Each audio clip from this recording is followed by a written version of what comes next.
मला तर का नाही या पावसाचं काही समजेना.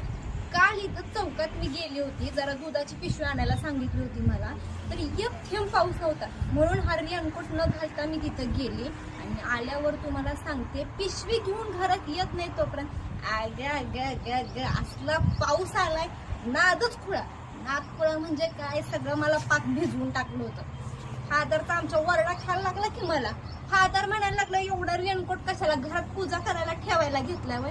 म्हणून आज मला आणि लांब जायचं होतं, म्हणून मी अख्खा रेनकोट घातलाय बघा. शर्ट घातल्या, पॅन्ट घातल्या आणि टोपी अशी जाम घातल्या. आता एवढं पॅक होऊन मी आणि लांब जाऊन आल्या बघा. 1 तास झालं या आणि अजून हा पाऊस दादा आलेला नाही. असं असतंय वय लकाच्या कुठं. आता रेनकोटला घाबरतोय का काय मला कळना. तर घातल्यावर पडायला नको वय. बिनकामाचा वरडा खायला लागतो ना आमच्या फादरचा मामासी. घातल्यावर पडला म्हणजे कसं, आजार बी पडायचं नाही.